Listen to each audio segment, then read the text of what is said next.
തെറ്റ് ചെയ്തു പോയ മനുഷ്യന്മാരോട്, കഞ്ചാവ് വലിച്ചു പോയ മനുഷ്യന്മാരോട്, കള്ള് കുടിച്ചു പോയ മനുഷ്യന്മാരോട്, വ്യഭിചാരം ചെയ്തു പോയ മനുഷ്യന്മാരോട്, അങ്ങനെ പറയാൻ പറ്റിയതും പറ്റാത്തതുമായിട്ടുള്ള തെറ്റുകളിലൊക്കെ ഏർപ്പെട്ടു പോയ മനുഷ്യന്മാരെ അള്ളാഹ് വിളിക്കാണ്, നിങ്ങൾ അങ്ങനെയൊക്കെ ആണെങ്കിൽ നിങ്ങൾ എൻ്റെ ദാസന്മാരാണ്.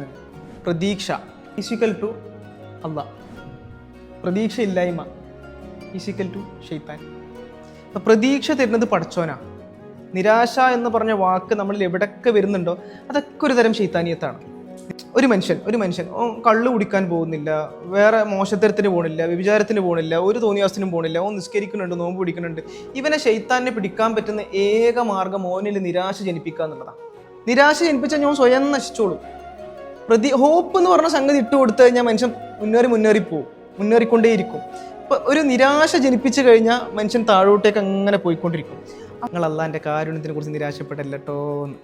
കഞ്ചാവ് വലിച്ചു പോയോ? സാരല്ല, പ്രതീക്ഷിക്കോ. ഈ അള്ളാൻ്റെ കാരുണ്യത്തിനെ കുറിച്ച് പ്രതീക്ഷിൻ്റെ അടുത്തേക്ക് വാ, ഞാനുണ്ട് കൂടെ. കള്ളു കുടിച്ചു പോയോ? പറ്റിപ്പോയോ? സാരല്ല, നിരാശപ്പെടണ്ട, പ്രതീക്ഷ അർപ്പിച്ചിട്ട് വാ. നിന്റെ കാരുണ്യത്തിൽ പ്രതീക്ഷ അർപ്പിച്ചിട്ട് വാ. അള്ളാഹ് വിളിച്ചുകൊണ്ടിരിക്കുക. നീ അള്ളാൻ്റെ കാരുണ്യത്തിനെ കുറിച്ച് നിരാശപ്പെടല്ലേ കേട്ടോ എന്ന് പറഞ്ഞ് ഇങ്ങനെ അല്ല സമാധാനിപ്പിക്കാണ്. അങ്ങനെയൊക്കെ ചെയ്തു പോയിക്കണമെങ്കിൽ നിങ്ങൾ എൻ്റെ ദാസന്മാരാണെന്നും കാരുണ്യത്തിനെ കുറിച്ച് നിരാശപ്പെടല്ലേ എന്ന് പറഞ്ഞൊരു ഭാഗം. അതെല്ലാ പാപങ്ങളും പുറത്തിരുന്നവനാണ് കേട്ടോ. അല്ല അങ്ങേയറ്റം പൊറുക്കുന്നവനും കരുണാനിധിയാണെന്ന് പറഞ്ഞിട്ട് ആ ഭാഗം അവസാനിപ്പിക്കുക. വലിയ പ്രതീക്ഷൻ്റെ വാക്ക് വേറെ എന്താ ഉള്ളത്? എന്തൊക്കെ തെറ്റ് ചെയ്തു പോയ ആൾക്കാർക്കും എന്തിനാണ് നിരാശയും കൊണ്ട് പേറി നടക്കുന്നത്?